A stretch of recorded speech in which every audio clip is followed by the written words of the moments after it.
नमस्कार प्यारे साथियों, स्वागत करते हैं आप लोग का अपने इस चैनल पर। तो आइए देखते हैं इसमें जो रिवीजन सीरीज चल रही है उसमें 6 सेट हो चुके हैं। आज हम देखेंगे सेट नंबर 7 2025 का। इसके जो 20 टिक मार्का हैं वो इम्पोर्टेंट वाले। तो इसमें देखेंगे सबसे पहले ये कह रहा है कि पहला क्वेश्चन इसमें कह रहा है कि दो संख्याएं ए और बी दिया हुआ है जिसका एचसीएफ दे दिया है 5 और फिर उसके बाद कह रहा है कि उनका एलसीएम 200 है। तो संख्याओं का गुणनफल क्या होगा। इस सूत्र को अगर आप याद कर लेते हैं तो 100% हर एक सेट में इस सूत्र से कम 2 या 3 सवाल जरूर पूछा जाता है। तो इसमें देखेंगे इसका सूत्र क्या कहता है। पहली संख्या गुणे दूसरी संख्या बराबर होता है लासा गुणे मासा। तो यहाँ पे देखेंगे सबसे पहले लिखेंगे पहली संख्या, तो यहाँ पे लिख लेंगे पहली संख्या और गुणे का दूसरी संख्या, फिर उसके बाद बराबर लिखेंगे, फिर यहाँ पे लिखेंगे लासा मतलब एलसीएम और फिर उसके बाद यहाँ पे लिख देंगे एलसीएम और गुणे का एचसीएफ हो जाएगा। इनका मान जो जो दिया है उसको रख देते हैं, हम इसके ऑप्शन नहीं लिखे हुए हैं। तो आगे कह रहा है कि इसमें पहली संख्या क्या दिया है ए, दूसरी संख्या क्या दिया है बी, इसी का मान पूछ रहा है और यहाँ पे एलसीएम का मान दे दिया है 200 और फिर उसके बाद गुणे का एचसीएफ का मान दे दिया है 5, 5 दूना 10 हो जाएगा। तो यहाँ पे हो जाएगा 1000 और फिर उसके बाद यहाँ पे इसमें कौन सा ऑप्शन सही होगा। पहला ऑप्शन कह रहा है 205 और दूसरा ऑप्शन कह रहा है 1000, तीसरा ऑप्शन कह रहा है 200, चौथा ऑप्शन कह रहा है कि 195। तो इसमें ऑप्शन नंबर कौन सा सही होगा, ऑप्शन बी सही होगा जिसमें कह रहा है कि 1000 दिया हुआ है। तो उसी तरीके से देखेंगे अब सवाल नंबर 2 में तो ऐसे नहीं है लेकिन 3 भी इसी तरीके से है। पहली संख्या दूसरी संख्या एलसीएम और फिर उसके बाद इसका एलसीएम का मान दे दिया है। अब की बार इसमें एचसीएफ पूछ रहा है और इसके भी हम ऑप्शन नहीं लिखे हुए हैं। तो इसमें देखेंगे क्या कर सकते हैं, इसका मान हटा देते हैं। अब उसके बाद इसी सूत्र पे देख लो, ये पहले ही बता रहे हैं ना कि इस सूत्र से कम 2 या 3 सवालें 100% आती रहती हैं। तो यहाँ पे कह रहा है पहली संख्या कितना दे दिया है, पहली संख्या का मान दिया है 20, तो यहाँ पे रख लेंगे 20 और दूसरी संख्या का मान क्या दे दिया है 25, तो यहाँ पे रख लेंगे 25 और इसमें किसी एक का एलसीएम या एचसीएफ दे दिया है। तो एलसीएम दे दिया है, किसका एलसीएम दिया है, यहाँ पे इन दोनों का एलसीएम दे दिया है 100 और फिर उसके बाद यहाँ पे रखेंगे एचसीएफ, तो यहाँ पे दिया है। फिर उसके बाद एचसीएफ पूछा है इसमें कि एचसीएफ इसका कितना आएगा, तो इसी का मान पूछा है। इसमें 4 ऑप्शन दिया होगा, चाहे तो हम ऑप्शन से भी कर सकते हैं कि इस पे कितना रख दें कि इन दोनों के बराबर हो जाए। 25 दूनी 50, ऑप्शन से भी चेक करना होगा तो कर सकते हैं। इसका अगर गुणा करा देंगे तो ये 50 हो जाएगा, ये 500 हो जाएगा। तो यहाँ पे क्या रखें कि 500 बन जाए, तो ये 5 रख देंगे तो 500 हो जाएगा। तो इसका कौन सा ऑप्शन सही होगा, वही से काट लो या तो फिर ऐसे ही हल कर लो। तो यहाँ पे एचसीएफ बराबर आ जाएगा, एचसीएफ बराबर आएगा, इसको इसके नीचे भेजेंगे तो यहाँ पे 20 और गुणे का ये हो जाएगा 25 और बटे यहाँ पे होगा 100। तो यहाँ पे हो जाएगा 20 पंजे 100 और फिर उसके बाद 5 25, तो एचसीएफ का मान कितना आ जाएगा, एचसीएफ बराबर आ जाएगा 5। ये हो गया इसी सूत्र से 2 सवाल। अब देखेंगे हम लोग तीसरी सवाल में क्या कह रहा है। तीसरी सवाल में कह रहा है कि एक संख्या जो कि कितना दिया है 4 अंडर रूट में 3 है। तो इसके बारे में ये पूछ रहा है कि 4 अंडर रूट 3 ये क्या है। पहला कह रहा है पूर्णांक है, दूसरा कह रहा है परमेय संख्या है और तीसरे वाले में कह रहा है कि अपरमेय संख्या है, चौथे में कह रहा है इनमें से कोई नहीं। तो इसको जानने के लिए हम कह सकते हैं कि जहां कहीं भी अगर कहीं भी ऐसा लिखा रहता है कि रूट में 2, या तो रूट में 2 लिखा रहेगा या रूट में 3 लिखा रहेगा या रूट में 5 लिखा रहेगा या रूट में 7 लिखा रहेगा, ये सारी संख्याएं अपरिमेय संख्या होती हैं। ये जितनी संख्याएं हैं ये सब अपरिमेय संख्या होती हैं। तो इस बात को याद रखना, यहाँ पे नोट पॉइंट करके यहाँ पे लिख लेना। कल भी बताए थे कि एक ऐसी छोटी सी नोट्स बनाओ जिसमें 4 या 5 पेज रहे, 5 पन्ने रहे या 6 पेज रहे, 10 पेज का बना लो 5 पन्ने में। उसमें ये छोटी छोटी चीजें लिखते रहो ताकि जब पेपर आए तो उसके 1-2 दिन पहले उसको हम रिवीजन कर पाए। जैसे कि इसमें कह रहा है कि अगर कहीं पे ऐसी संख्या लिखी रहे, कोई भी अपरिमेय संख्या लिखी रहे, उस अपरिमेय संख्या में परिमेय संख्या से अगर गुणा कराते हैं तो वो जो गुणा कराने के बाद संख्या बनेगी वो भी अपरिमेय संख्या बनती है। तो इसमें कह रहा है कि क्या लिखा हुआ है 3, रूट में 3 अपरिमेय संख्या है, उसमें 4 से गुणा कराए हैं। तो ये जो 4 है ये परिमेय संख्या है। किसी अपरिमेय संख्या में परिमेय संख्या से अगर गुणा कराते हैं तो वो संख्या भी अपरिमेय संख्या बन जाएगी। तो इसका ऑप्शन नंबर सी सही होगा। तो यहाँ पे देख सकते हैं 3 क्वेश्चन हो चुका है। तो इसके लिए और इसके आगे देख लेना, कभी कभी ये भी पूछ सकता है कि किसी अपरिमेय संख्या में परिमेय संख्या का गुणा कराने पर क्या बनेगा, किसी अपरिमेय संख्या में परिमेय संख्या को जोड़ने पर क्या बनेगा, किसी अपरिमेय संख्या में परिमेय संख्या को घटाने पर क्या बनेगा, अपरिमेय संख्या में परिमेय संख्या को घटाने पर क्या बनेगा, किसी अपरिमेय संख्या में परिमेय संख्या से भाग करने पर वो संख्या क्या बनेगी, तो हर एक कंडीशन में वो संख्या क्या बन जाएगी, अपरिमेय संख्या बन जाएगी। ये एक क्वेश्चन था, लेकिन इसी से हम तुम लोग को 1 2 3 क्वेश्चन और बता दिए। तो इसी तरीके से अगर करेंगे तो आगे जब भी ऐसा क्वेश्चन आएगा तो उसको कर पाओगे। तो आइए देखते हैं क्वेश्चन नंबर 4 में क्या कह रहा है। क्वेश्चन नंबर 4 को हम ऑप्शन से भी कर सकते हैं, जैसे तुम्हारी लोग की मर्जी कहे, ऑप्शन से भी कर सकते हो, हम दोनों तरीका बता रहे हैं, और सॉल्व भी कर सकते हैं। ये जितने टिक मार्के हैं सब के ऑप्शन से हो सकते हैं, लेकिन कुछ ऐसे होते हैं जिनके नहीं होते हैं। तो दो तरीके इसके सॉल्व करने के होते हैं, या तो ऑप्शन से कर लो या तो फिर इसमें क्या कर देंगे, उसको सॉल्व कर लो। तो यहाँ पे उठा के रखो, क्या करना है, यक्स का मान पूछ रहा है, यक्स का मान यहाँ पे उठा के रखने से इन चारों ऑप्शन से अगर यक्स का मान निकाल के इसमें से, या फिर यक्स का मान बारी बारी से एक एक को रखते हैं, जिसका मान 1/10 दे देगा, समझ लो वही आंसर सही होगा। यहाँ पे अगर +1 रखते हैं तो 1 का स्क्वायर 1 हो जाएगा, और जोड़ेंगे तो 7 हो जाएगा। तो इसलिए ये आंसर नहीं होगा, क्योंकि हमको 10 बनाना है। 2 रखो यहाँ पे, 2 का स्क्वायर करेंगे 4 हो जाएगा, 6 4 10 हो जाएगा। -2 रखेंगे, फिर -2 का स्क्वायर फिर 4 हो जाएगा, और जोड़ेंगे फिर से 10 हो जाएगा। तो इसलिए ऑप्शन नंबर कौन सा सही हो जाएगा, बी। आप कहोगे सर ये तो हम टिक लगा दिए, लेकिन अगर इसको सॉल्व करना होगा तो कैसे करेंगे, इधर देखते हैं। 1/x² लिखा हुआ है, प्लस का यहाँ पे 6 लिखा है, बराबर का 1/10 लिखा हुआ है। इसका तिरछा गुणा कराओ इसके साथ और इसका इसके साथ, यहाँ पे कराएंगे तो 10 हो जाएगा, और यहाँ पे कराएंगे x² हो जाएगा, प्लस का 6 आ जाएगा। और ये 6 इधर प्लस में है, इसको इधर भेजो तो यहाँ पे x² बराबर आएगा 10 माइनस का 6, और जैसे ही इसको घटा देंगे तो यहाँ पे आ जाएगा 4। इसको उधर भेजेंगे तो ये अंडर रूट बन जाएगा। अंडर रूट से अगर कोई संख्या बाहर निकाली जाती है तो यहाँ पे इसका मान कितना आ जाएगा, कोई संख्या बाहर निकालेंगे तो इसका मान आ जाएगा +-2। अगर ये इतना ही लिख के छोड़ देता कि इसका मान बताइए, अगर इसके आगे यक्स ना लिखा होता तो इसका मान केवल +2 निकलता। अगर किसी का मान, यक्स का मान, वाई का मान कुछ भी ऐसा देता है और अंडर रूट में ऐसी संख्या देता है, तो इसका मतलब उसके बाहर प्लस माइनस में निकलेगा। अगर माइनस की जरूरत नहीं होगी तो हम क्या करेंगे, केवल प्लस लेंगे। तो इसलिए यहाँ पे देखेंगे इसका ऑप्शन नंबर कौन सा सही हो जाएगा, बी। तो ये सॉल्व करके दिखा दिया, और टिक से भी दिखा दिया कि ऑप्शन से भी कैसे उसको कर सकते हैं। अगली सवाल इसमें क्या कह रहा है, कह रहा है कि यदि द्विघात समीकरण ये दिया हुआ है 2x² माइनस का 8x और प्लस का c बराबर का 0 के मूल बराबर हैं, अगर इसके मूल बराबर होते हैं तो c का मान बताइए। तो इसमें क्या करना पड़ेगा, हम इसको सॉल्व करेंगे। इसके लिए एक सूत्र लगता है d बराबर का 0।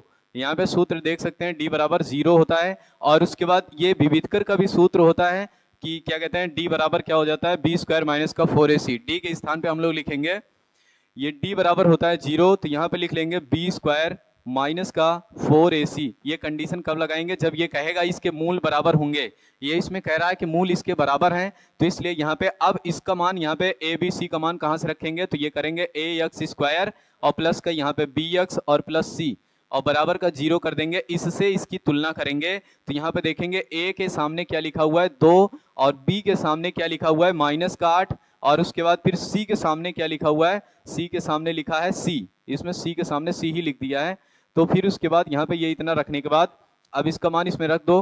तो यहाँ पे जब रखेंगे इस वाले समीकरण में, जब इसमें रखेंगे तो b का मान कितना दिया है -8, तो यहाँ पे -8 का होल स्क्वायर कर देंगे। और फिर उसके बाद -4a, a का मान कितना दिया हुआ है इसमें, a का मान 2 दे दिया है।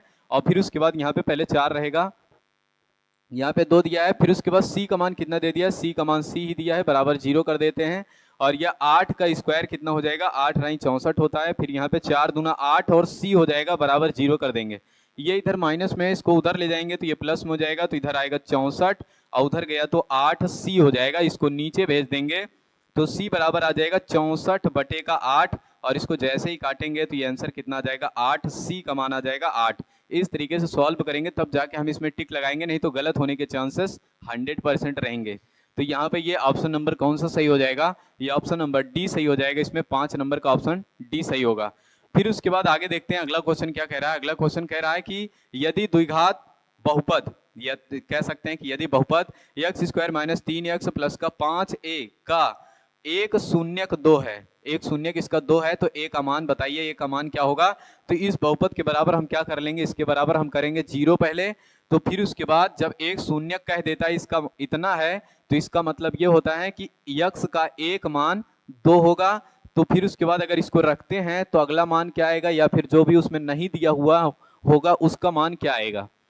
तो यहाँ पे जैसे ही समीकरण में हम रखेंगे 2, तो देखते हैं a का मान कितना आ जाता है।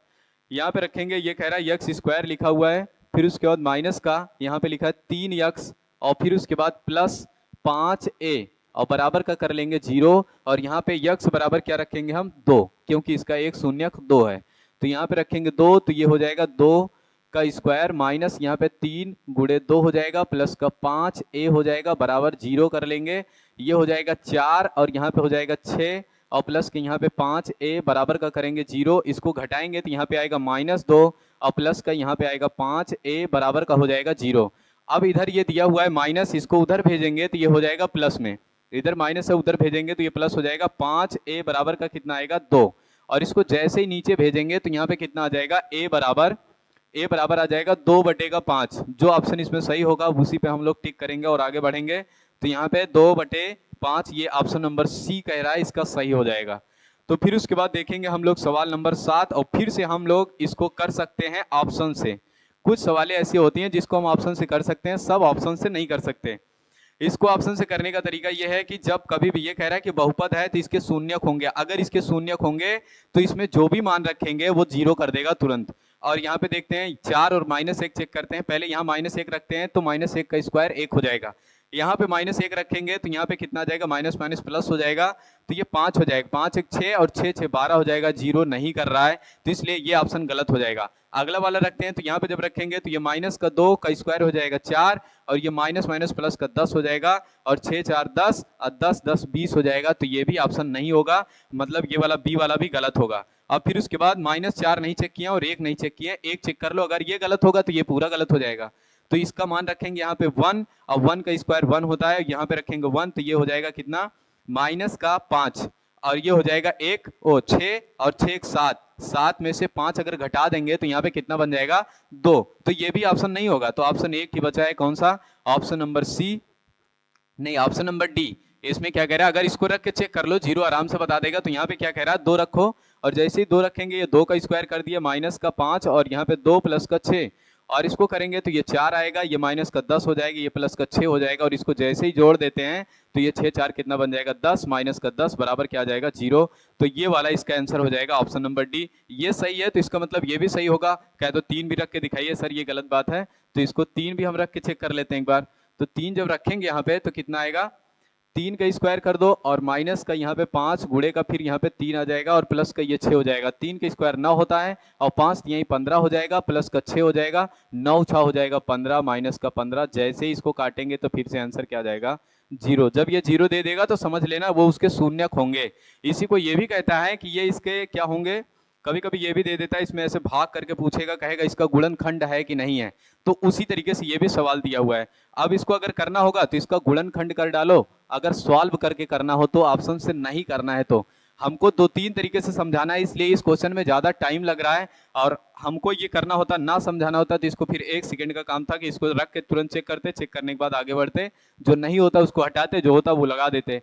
तो यहाँ पे कह रहा है यक्स स्क्वायर माइनस का 5 यक्स और प्लस का 6, कह रहा है ऐसी कोई 2 संख्या बताइए जिसका गुणा करने पे क्या आ जाए 6 आ जाए, जोड़ने घटाने पे क्या आ जाए 5 आ जाए। तो यहाँ पे लिख सकते हैं क्या 3 गुणे 2, 3 गुणे 2 करेंगे तो 6 हो जाएगा, 3 2 जोड़ देंगे तो 5 हो जाएगा, यक्स स्क्वायर बन जाएगा और प्लस नहीं माइनस का यहाँ पे क्या लिख लेंगे 3 प्लस का 2 और यहाँ पे यक्स और फिर यहाँ पे आएगा 3 गुणे 2 हो जाएगा, इसका अंदर गुणा करा दो, यक्स स्क्वायर हो गया माइनस का 3 यक्स और जब इधर जाएगा तो माइनस का 2 यक्स और यहाँ पे 3 गुणे का 2 हो जाएगा।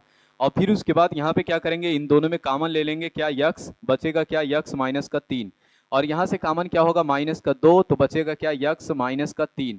इन दोनों कोष्टक को सेम है तो इसलिए इसको कॉमन बाहर निकाल लेंगे, बचेगा जो यक्स माइनस 2।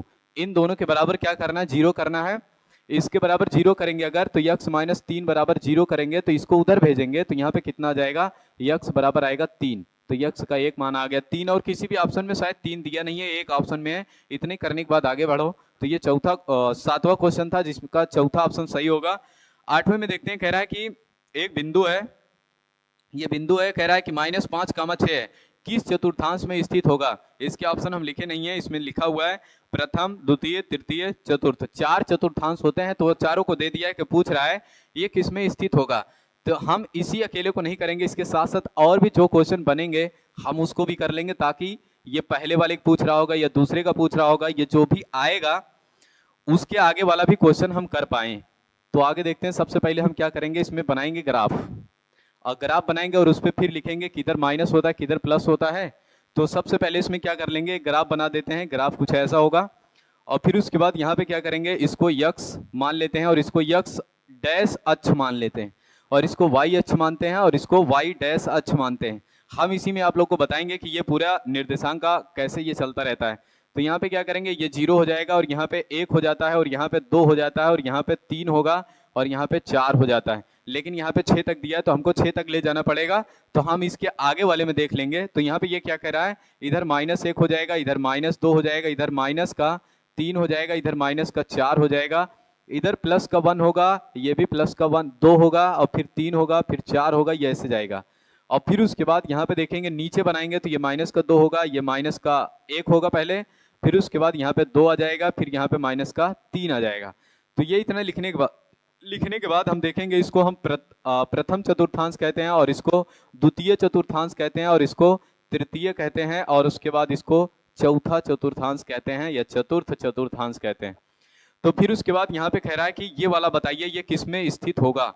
तो इसके लिए क्या कह सकते हैं कि इसमें जो होगा यक्स का मान वो भी प्लस होता है और वाई का मान वो भी प्लस होता है। तो सर कैसे यक्स का मान और वाई का मान प्लस क्यों होता है? तो यहाँ पे अगर कोई इसमें कोई भी अगर पॉइंट होगा, जैसे यहाँ कोई बिंदु होगा, तो इसका मतलब ये होगा सबसे पहले यक्स का मान लिखो। तो यक्स का मान यहाँ पे देखो 3 है तो 3 लिख दिए, फिर उसके बाद वाई का मान लिखो तो वाई का मान लिख दिए। तो इसका मतलब ये दोनों प्लस में है, इसलिए यहाँ वाला पॉइंट हम क्या कह सकते हैं, इसमें जितने पॉइंट होंगे उसमें यक्स वाई दोनों का मान प्लस होता है। और इधर वाले में जाएंगे तो इधर क्या हो जाता है कि यक्स पहले लिखा जाता है, तो यक्स का मान इधर देखें तो माइनस होता है और वाई का मान फिर लिखा जाएगा तो वाई इधर जाएगा, तो इसका मतलब ये प्लस हो जाएगा। तो यक्स का मान माइनस में, वाई का मान प्लस में, ये कैसरे चतुर्थांश में होता है तो ये दूसरे चतुर्थांश में, यही शायद ये भी लिखा है, इसका मान प्लस में और इसका मान माइनस में। और ये देख के हम नहीं कह सकते कि कौन से में स्थित है, 5 6 देख के नहीं बता सकते, इसका माइनस प्लस ही बताएगा कि ये पहले में होगा, दूसरे में होगा, तीसरे में होगा, चौथे में होगा। अगर इसमें देखें तो सबसे पहले यक्स का मान लिखा जाएगा, तो इसका मतलब यक्स इधर दिया हुआ है तो ये माइनस में है तो सारे मान यक्स के माइनस में होंगे। फिर वाई लिखा जाएगा, इसका मतलब वाई इधर वाला हो जाएगा तो यहाँ पे ये माइनस हो जाएगा। इसका मतलब ये तीसरे चतुर्थांश में दोनों मान यक्स और वाई दोनों के मान क्या होंगे, माइनस में हो जाएंगे। चौथे में देखते हैं, सबसे पहले यक्स का मान लिखा जाएगा, यक्स इधर है तो इसका मतलब पहले प्लस हो जाएगा, फिर उसके बाद वाई इधर है तो इसका मतलब माइनस हो जाएगा। तो यहाँ पे देख सकते हैं, अगर ये पूछ रहा है तो ठीक है, लेकिन गलती से कभी ऐसा भी पूछ लेगा कि हमको बताइए +4 और -3, ऐसा भी पूछ सकता है। अगर ये पूछेगा तो हम क्या करेंगे, इसमें देखेंगे कि प्लस और ये minus, x plus y minus में, तो ये चौथे में है तो ऑप्शन लगा के आगे बढ़ जाएंगे, जो भी उसमें लिखा रहेगा पहला दूसरा जिसमें दिया रहेगा। तो हम क्या करेंगे, ये इसके साथ साथ ऐसे आगे 4 क्वेश्चन और बन चुके हैं, तो इसको भी तुम लोग स्क्रीनशॉट करके जो अभी बताए एक शॉर्ट नोट्स या फिर कह सकते हैं कि नोट बना लेना, जिसको हम एक दिन में रिवीजन करेंगे या 2 दिन में रिवीजन कर लेना। तो ऐसे ही कम से कम 10 पेज की होनी चाहिए, जिसमें ऐसे तुम लोग भी खींच करके इसको प्रथम द्वितीय तृतीय ये चतुर्थ, ये हम वो बता रहे हैं कि ये ऐसी नोट्स होगी जिसको केवल तुम ही समझ सकते हो। मतलब वो ठीक है कि अगर इतना बना दिए चलो अच्छी बात है, कोई समझ रहा है फर्स्ट सेकंड थर्ड, लेकिन ये क्या जान पाएगा कि चतुर्थांश ये क्या है कैसे है। तो इसलिए हम कह रहे हैं कि इसको अपने से एक ऐसी नोट्स बनाना जिसको तुमको रिवीजन करने के लिए ज्यादा फायदा रहे, और बाकी तो रिवीजन करने के लिए किताब है ही, स्कूल की नोट्स बाकी कोचिंग की नोट्स ढेर सारी बनाए ही होगे। तो इसलिए मैं बता रहा हूँ कि इसको एक छोटा सा ऐसे बनाते चलो। अब देखेंगे आगे क्वेश्चन नंबर 9 में क्या कह रहा है कि यदि वृत्त की त्रिज्या a दे दिया हो, मतलब हमको जैसे जैसे बोलता जाएगा वैसे वैसे हम लिखते जाएंगे। एक वृत्त बना लेते हैं और इस वृत्त की त्रिज्या कितना दे देते हैं, a। और फिर उसके बाद यहाँ पे कह रहे हैं इस वृत्त की त्रिज्या a दे दिया है, तो कह रहा है कि तथा इसका एक चाप केंद्र पर थीटा कोण बना रहा है, तो इसके केंद्र पर थीटा कोण बना रहा है। और फिर उसके बाद आगे कह रहा है कि आंतरित करता है, तो चाप की लंबाई बताइए, मतलब ये हमसे पूछ रहा है, यल का मान पूछ रहा है कि यल का मान क्या होगा। अगर इसको हमको ज्ञात करना होगा तो हम क्या करेंगे, इसके बराबर सूत्र होता है, अगर चाप की लंबाई का सूत्र पूछता है तो θ/360 होता है और फिर उसके बाद 2πr होता है। लेकिन यहाँ r का मान कितना दे दिया है, a, तो इसी का मान चेंज कर लो, यल बराबर आ जाएगा θ/360 और फिर उसके बाद यहाँ पे आ जाएगा 2 और यहाँ पे पाई और r के स्थान पे रख लेंगे a। तो ये इसका ऑप्शन नंबर कौन सा सही हो जाएगा, तो यहाँ पे कह रहा है 9 नंबर में ऑप्शन नंबर इसका बी सही होगा, जो कि ऐसा कुछ लिखा हुआ है।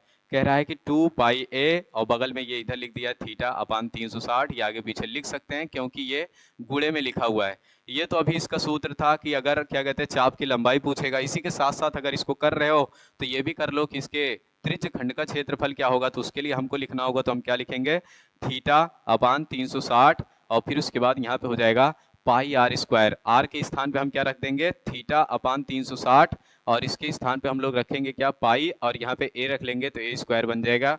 ये किसका सूत्र हो जाएगा, ये इसका सूत्र हो जाएगा, इसका क्षेत्रफल अगर पूछेगा तो। यहाँ पे थीटा का मान दिया होता तो हम थीटा रख देते, और आर का मान अगर दिया होता तो यहाँ आर का मान कुछ और रख देते, तो उसके बाद कट पिट करके एक ऐसी संख्या में आ जाता, जैसे 10, 15, 20 कुछ ऐसा ही आता। तो आगे देखते हैं, फिर उसके बाद क्वेश्चन नंबर हम लोग कहीं देखेंगे, क्वेश्चन नंबर 10 में क्या कह रहा है, 10 में कह रहा है कि दो त्रिभुज बना दिया है। 10 नंबर में कह रहा है त्रिभुज बनाया हुआ है, त्रिभुज ABC, और फिर उसके बाद बनाया है त्रिभुज DEF। अब वो कह रहा है कि ये दोनों समरूप हैं। हम लोग भी त्रिभुज बनाएंगे और देखेंगे कौन किसके समरूप है, तो कैसा इसमें आएगा। तो इसमें एक त्रिभुज बनाते हैं ABC, यहाँ पे त्रिभुज बना देंगे जिसका मान दिया रहेगा ABC, और फिर उसके बाद इधर बना देंगे जिसका मान दिया है D, और फिर उसके बाद यहाँ पे दिया है D, और फिर उसके बाद यहाँ पे E और यहाँ पे F हो जाएगा। देखो हम इसमें अगर ऐसी सवाल आती है तो हम क्या करेंगे, सबसे पहला वाला त्रिभुज बनाओ, फिर उसके बाद उसके अकॉर्डिंग पहले वाले के अनुसार वाला दूसरा बना लो, लेकिन इसका जो मान रखोगे वो इसके अनुसार रखोगे। क्यों ऐसा अभी बता रहे हैं, लॉजिक ये है कि इसमें कह रहा है कि ABC दे दिया है, फिर उसके बाद ये दोनों समरूप हैं। अब आगे कह रहा है कि कोण A 45 डिग्री है, कोण A को हम 45 कह देते हैं, चलो ठीक है, इसमें कोई दिक्कत नहीं। और फिर उसके बाद आगे कह रहा है कि कोण E 56 है, तो कोण E 56 होना चाहिए, तो कोण E कहाँ है, ये है, इसको 56 कह देते हैं। लेकिन हम इसको अभी देखेंगे कि कोण A 45 है, तो क्या कोण D भी 45 होना चाहिए, क्योंकि इसके अनुसार अगर ये बराबर है, ये दोनों, अगर ये कोण इसके संगत होगा या बराबर होगा, ये इसके संगत या बराबर होगा, ये इसके संगत या बराबर होगा, तभी जाके ये समरूप होंगे। तो इसके लिए हमको क्या करना पड़ेगा, तो यहाँ पे देखेंगे 45, ये आगे A दिया था, इसमें देखेंगे आगे सबसे पहले A दिया था, इसमें कह रहा है सबसे पहले A दिया था, तो इसका मतलब A D के सामने होना चाहिए।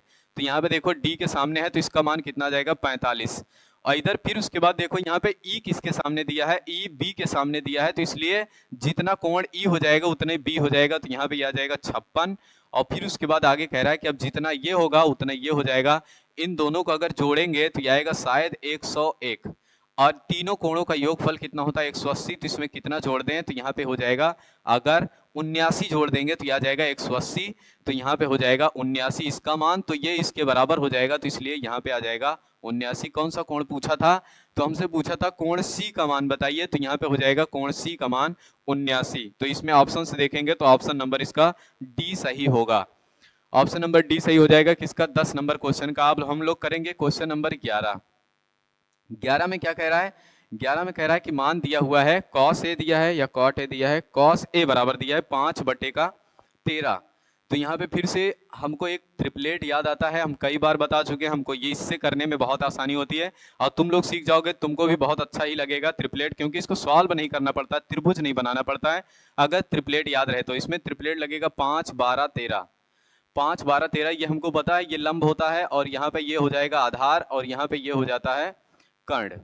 और फिर उसके बाद साइन cos थीटा बराबर क्या होता है, cos थीटा बराबर देख लेते हैं, cos थीटा या तो A बराबर होता है, क्या कह देंगे इसको, अगर लाल बटे का बनाएंगे तो यहाँ पे आ जाएगा आधार, और फिर उसके बाद यहाँ पे हो जाएगा आधार बटे का, यहाँ हो जाएगा कर्ण, आधार बटे का ये कर्ण हो जाएगा।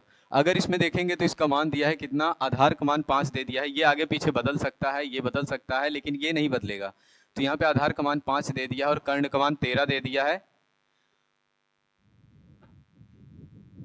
आधार का मान 5 दिया और कर्ण का मान 13 दे दिया है इसमें। तो फिर उसके बाद आगे क्या पूछ रहा है हमसे, इसमें पूछ रहा है कि tan A बराबर क्या आएगा, तो यहाँ पे कह रहा है कि tan A बराबर आ जाएगा, इसके बराबर होता है लंब बटे का, फिर इसके बराबर होता है आधार, और यहाँ पे देखेंगे लंब का मान इसमें कितना दिया हुआ है,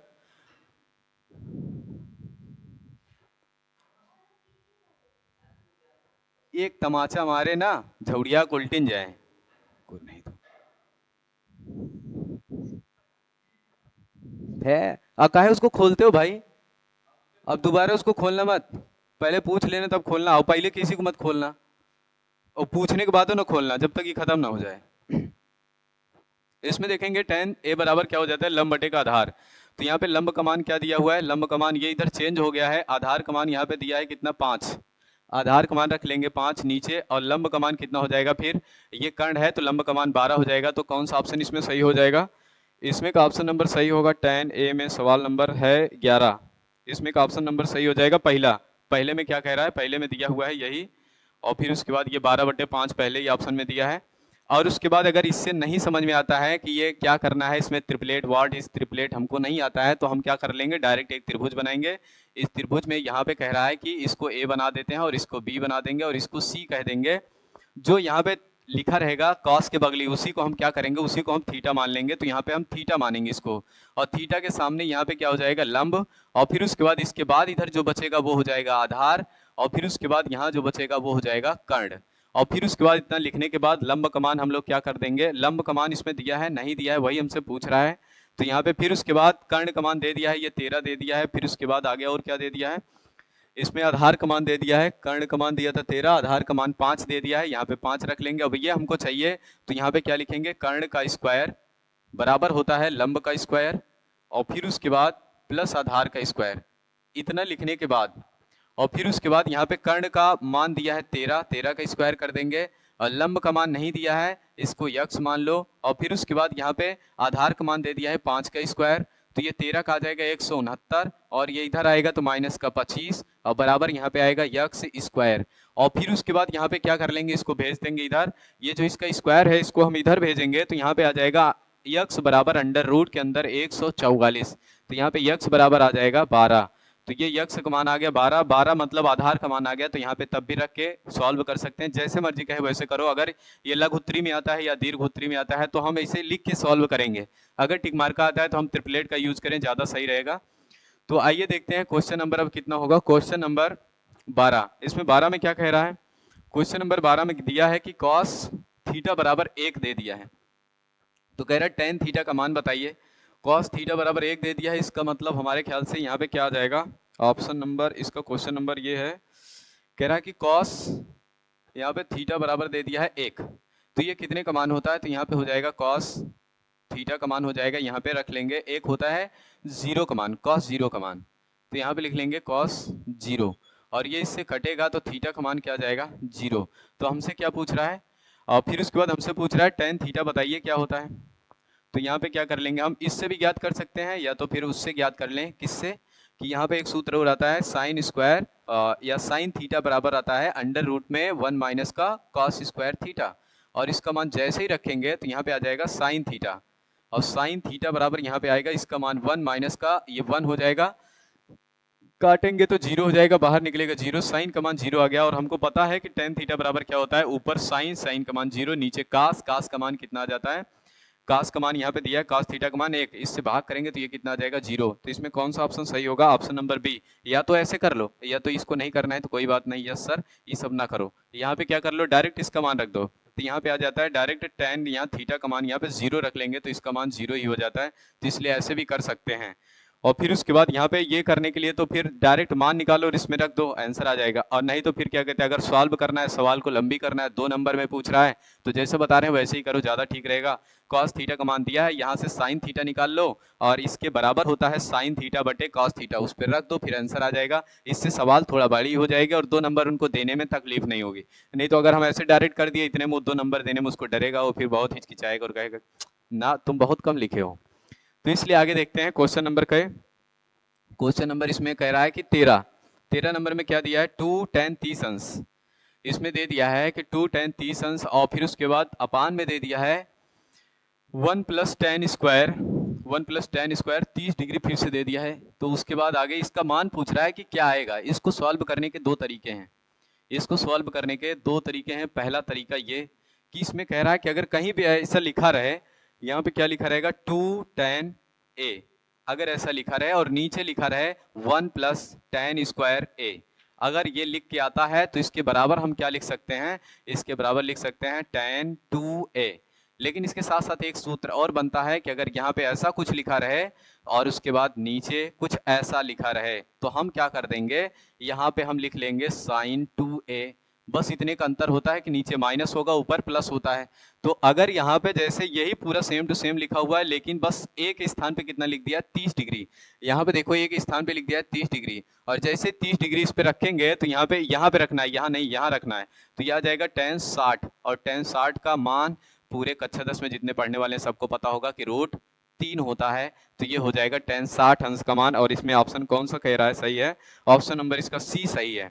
पहले वाले में कह रहा है कि √3/2, ये नहीं होगा। 1/2 दूसरे में कह रहा है, तीसरे में कह रहा है √3, चौथे में कह रहा है 1/√3। तो या फिर ये हो जाएगा, या तो इसको ऐसे कर लो कि इसका मान ये आ जाएगा। अगर ऐसे नहीं करना है तो कोई बात नहीं, तो हम क्या कर लेंगे, इसका मान रख दो। यहाँ पे क्या लिखा था, 2 10, और उसके बाद इसका मान 30 दिया है, और 1 प्लस का यहाँ पे दिया है, और फिर उसके बाद ये लिख दिया है स्क्वायर 30। और जैसे यहाँ पे रखेंगे तो 2 हो जाएगा ये, और इसका मान कितना होता है 1/√3, और इसका मान कितना होगा 1 प्लस, और यहाँ पे आ जाएगा 1/√3 का स्क्वायर कर देंगे।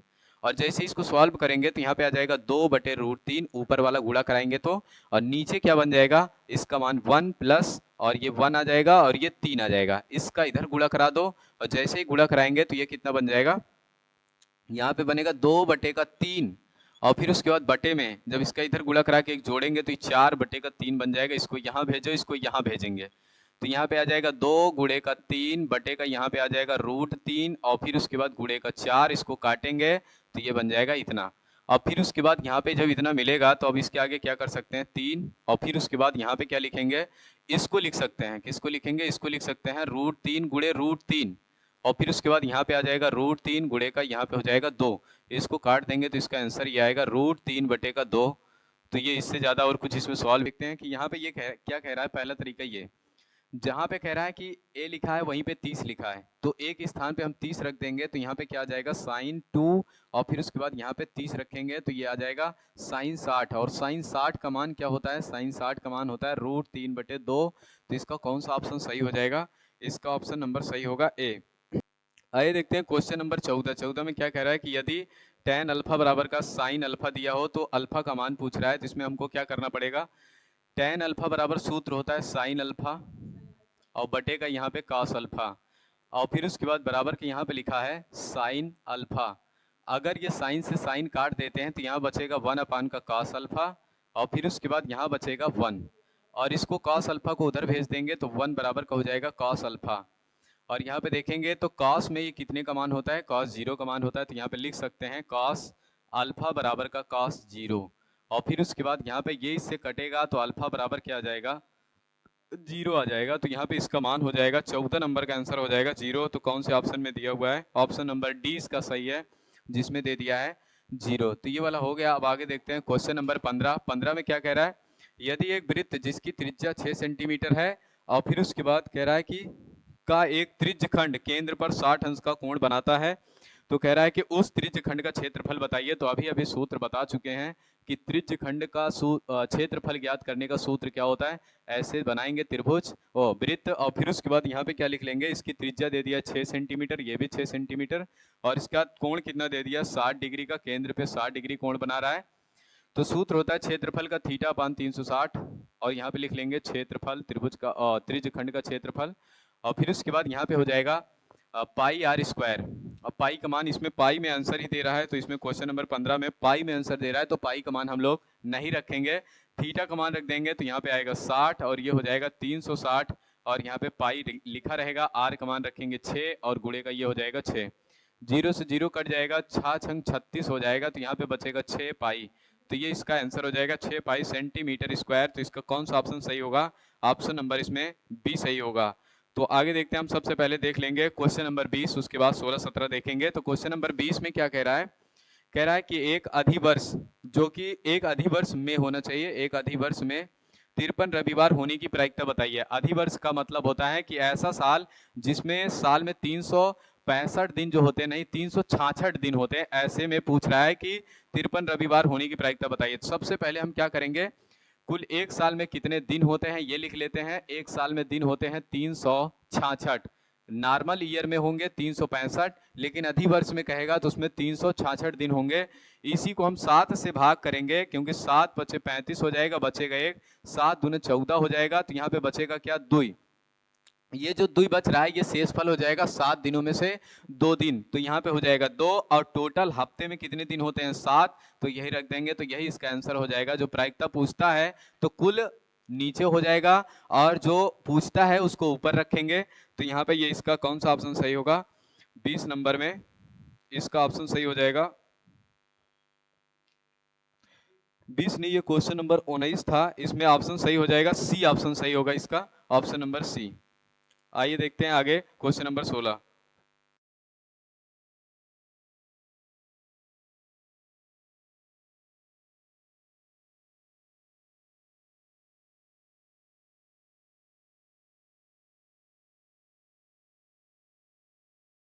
उसको रख देते हैं, हम इसके ऑप्शन नहीं लिखे हुए हैं। तो आगे कह रहा है कि इसमें पहली संख्या क्या दिया है ए, दूसरी संख्या क्या दिया है बी, इसी का मान पूछ रहा है। और यहाँ पे एलसीएम का मान दे दिया है 200, और फिर उसके बाद गुणे का एचसीएफ का मान दे दिया है 5, 5 दूना 10 हो जाएगा, तो यहाँ पे हो जाएगा 1000। और फिर उसके बाद यहाँ पे इसमें कौन सा ऑप्शन सही होगा? पहला ऑप्शन कह रहा है 205, और दूसरा ऑप्शन कह रहा है 1000, तीसरा ऑप्शन कह रहा है 200, चौथा ऑप्शन कह रहा है कि 195। तो इसमें ऑप्शन नंबर कौन सा सही होगा? ऑप्शन बी सही होगा, जिसमें कह रहा है कि 1000 दिया हुआ है। तो उसी तरीके से देखेंगे अब सवाल नंबर 2 में, तो ऐसे नहीं है, लेकिन 3 भी इसी तरीके से है। पहली संख्या, दूसरी संख्या, एलसीएम, और फिर उसके बाद इसका एलसीएम का मान दे दिया है। अब की बार इसमें एचसीएफ पूछ रहा है, और इसके भी हम ऑप्शन नहीं लिखे हुए हैं। तो इसमें देखेंगे क्या कर सकते हैं, इसका मान हटा देते हैं। अब उसके बाद इसी सूत्र पे इसमें क्या कह रहा है? कह रहा है कि यदि एक ए सेंटीमीटर भुजा के दो घन के संलग्न फलकों को मिलाकर रख दिया जाए तो बनने वाले ठोस का पृष्ठीय क्षेत्रफल बताइए। तो इसका मतलब हमको क्या करना पड़ेगा? ऐसे ही घन बनाना पड़ेगा। घन तो ऐसे नहीं होता जिसकी सभी भुजाएं बराबर हों, वो घन होता है। लेकिन हम दो घन को जोड़ के डायरेक्ट ऐसे ही रखेंगे, और फिर उसके बाद यहाँ पे इसको ऐसे मिलाएंगे, ये ऐसे हो जाएगा, ये कुछ इधर हो जाएगा, और फिर उसके बाद ये ऐसे हो जाएगा, इसको यहाँ तक मिलाएंगे, ये यहाँ तक मिलाएंगे, ये दो घन बन गया, जिसको हम लोग क्या कर दिए हैं? जोड़ के रख दिए हैं। ये ए आ जाएगा, इसकी एक भुजा, ये भी ए हो जाएगा, ये भुजा, और इसकी चौड़ाई ए हो जाएगी, और इसकी ऊंचाई भी ए दे दिया है, इसकी सभी भुजाओं को ए दे दिया है। और फिर उसके बाद जब इनको जोड़ेंगे तो इसका यल कितना आ जाएगा? 2a आएगा, बी कितना आएगा? a आएगा, एच कितना आ जाएगा? a आ जाएगा। इन सब का मान रखने के बाद अब आगे कह रहा है कि पृष्ठीय क्षेत्रफल बताइए। इसका पृष्ठीय क्षेत्रफल जो होता है, ये घनाभ बन गया, अब घन नहीं बना है, घनाभ बन गया है। 2 कोष्टक में यल बी प्लस का बी एच और प्लस का एच यल। अगर इसका मान रखेंगे तो यहाँ पे 2 आ जाएगा, यल का मान 2a लिखा हुआ है, b का मान a लिखा हुआ है, प्लस का b का मान a लिखा हुआ है, h का मान a दिया है, और फिर उसके बाद h का मान a दिया है, यल का मान 2a दे दिया है। और इन सब को जैसे ही गुणा कराएंगे तो यहाँ पे आ जाएगा 2, और ये आ जाएगा 2a स्क्वायर, और यहाँ पे आएगा a स्क्वायर, और यहाँ पे आ जाएगा कितना? 2a square. इतना लिखने के बाद हम सबको जोड़ देंगे, जोड़ेंगे तो यहाँ पे 2a, 1a, और यहाँ पे 2a, तो ये हो जाएगा 2, और यहाँ पे आ जाएगा 5a स्क्वायर, और इन दोनों का गुणा करा देंगे तो कितना हो जाएगा? 10a square. ये होगा इसका आंसर। तो यहाँ पे कौन सा ऑप्शन दिया है? ऑप्शन नंबर इसका सी कह रहा है कि 10a स्क्वायर इसका आंसर हो जाएगा। और फिर उसके बाद आगे देखते हैं, 17 नंबर नीचे लिखे हुए हैं, पहले 18 नंबर करेंगे। तो 18 नंबर में क्या कह रहा है? इसमें कह रहा है कि माध्यिका वर्ग होगा। माध्यिका वर्ग इसमें ज्ञात करने के लिए हमको क्या करना पड़ेगा? इसमें माध्यिका वर्ग कह रहा है कि जो सबसे अधिकतम होगा या बीचों बीच वाला, तो वैसे इसमें बीचों बीच वाला निकाला जाता है, तो बीच में ही अधिकतम दिया है, तो इसलिए यही इसका आंसर हो जाएगा। तो कहाँ पे लिखा हुआ है? अधिकतम बारंबारता 10, या फिर कह सकते हैं कि बीच वाला एकदम दिया है। माध्यिका जब पूछेगा तो बीच वाला देखेंगे, दो इधर छोड़ के, दो इधर छोड़ के, और 10 से 15 इसमें कहाँ लिखा है? 10 से 15, तो ऑप्शन नंबर ए में लिखा है 10 से 15, यही इसका आंसर हो जाएगा। तो फिर उसके बाद क्वेश्चन नंबर देखेंगे 20। इसमें क्या कह रहा है? यदि एक घटना निश्चित घटना है या निश्चित रूप से घटित होती है तो वहां पे क्या हो जाएगी? उसकी प्रायिकता पूछ रहा है, उसकी प्रायिकता 1 होती है। निश्चित घटना की प्रायिकता 1 होती है, अनिश्चित घटना की प्रायिकता 0 होती है। तो अगर ये भी पूछ लेगा कि सबसे अधिकतम प्रायिकता कितनी होती है, तो 1 होती है, और सबसे न्यूनतम प्रायिकता पूछेगा तो 0 हो जाती है। तो इसलिए यहाँ पे क्या कह सकते हैं? ऑप्शन नंबर इसका बी सही होगा, जिसमें ये कहा है 1। निश्चित घटना जब भी पूछेगा तो वहां पे लगा देंगे आंसर 1। और फिर उसके बाद आगे कह रहा है कि वर्ग अंतराल दिया हुआ है, और इसमें क्या पूछ रहा है? वर्ग अंतराल दिया हुआ 17 नंबर में, कह रहा है कि इसका माध्य बताइए। तो इसमें अगर माध्य पूछ रहा है तो हमको क्या करना पड़ेगा? सबसे पहले इसको तो लिखना पड़ेगा। इसमें दो तीन चीज ऐसी होती हैं जिसको बनाना पड़ता है, क्योंकि इसके बराबर होता है सिग्मा एफ आई अपान का सिग्मा एफ आई, और एक्स आई अपान का सिग्मा एफ आई।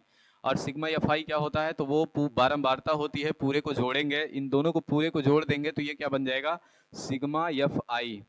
ये बन जाता है सिग्मा एफ आई। तो इसका मान कितना आ जाएगा? यहाँ पे जोड़ेंगे तो ये हो जाएगा 8, 8 5 13, 13 7 20 हो जाएगा, तो ये 20 हो जाएगा। लेकिन अब हमको चाहिए सिग्मा सिग्मा एफ आई और एक्स आई अगर ये चाहिए तो हम क्या करेंगे, इसके लिए हमको करना पड़ेगा पहले सिग्मा एफ आई एक्स आई चाहिए, इसका मतलब होता है जोड़। तो फिर उसके बाद हमको ये सिग्मा एफ आई दिया है, यहाँ पे दे दिया है सिग्मा एफ आई, निकालेंगे सिग्मा एक्स आई और फिर उसके बाद हो जाएगा जब दोनों का गुणा कराएंगे तो एफ आई और एक्स आई बन जाएगा। इससे पहले हमको क्या करना पड़ेगा, इसका मान रख दो 4 और यहाँ पे 5, ये 4 ये 7 ये दिया हुआ है। अब हमको क्या करना पड़ेगा, ये दिया हुआ है इसमें लेकिन यक्स आई निकालने के लिए इसको बोलते हैं मध्यमान। तो मध्यमान मतलब इन दोनों को जोड़ के आधा करना है, तो 0 में 10 जोड़ेंगे तो 10 आएगा, आधा करेंगे 5 हो जाएगा और फिर इन दोनों को जोड़ेंगे तो ये कितना हो जाएगा 30, आधा करेंगे तो कितना हो जाएगा 15 और फिर उसके बाद इन दोनों को जोड़ेंगे तो 50, आधा करेंगे तो हो जाएगा 25 और फिर उसके बाद इन दोनों को जोड़ेंगे तो 70, आधा करेंगे तो ये हो जाएगा 35।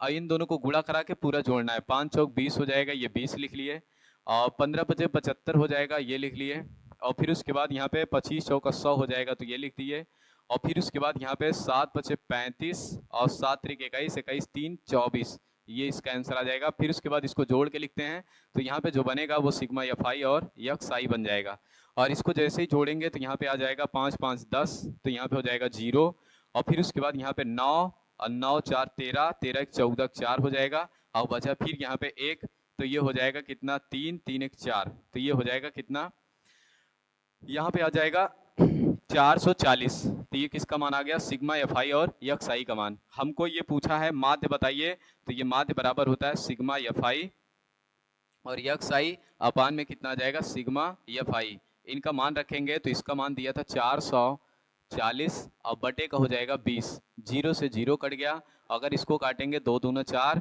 और फिर ये 2 दूना 4, तो यहाँ पे हो जाएगा कितना, ये 22 इसका आंसर आ जाएगा। तो कौन सा ऑप्शन सही होगा, यहाँ पे ऑप्शन नंबर डी सही होगा। अगर आप भी चाहते हैं कि इसी तरीके से पूरा टिक मार का सॉल्व एक एक सॉल्व करके अगर हल करना चाहते हैं तो इससे क्वेश्चन गलत नहीं होगा, इस चैनल को सब्सक्राइब कर लो और उसके बाद क्या कहते हैं, अगर इसको सब्सक्राइब करके और ज़्यादा से ज़्यादा इसको अपने दोस्तों तक भी भेज दो ताकि क्या कहते हैं उन लोगों को भी ये ट्रिक और फिर उसके बाद ऐसा सॉल्व करने का तरीका उन लोगों को भी पता चल जाए। और आप भी अगर चाहते हैं कि 98 या 99 जैसे कि हम ऑफलाइन क्लासेस में ऐसा कर चुके हैं और ऐसा दिखा चुके हैं कि लगातार 3 साल से 99 नंबर गणित में आ रहे हैं और हिंदी और फिर उसके बाद इंग्लिश में भी सब कुछ आता है, बट क्या कहते हैं हम मैथ में ज़्यादा अच्छा कर सकते हैं, इसलिए हम मैथ की शुरुआत किए हैं।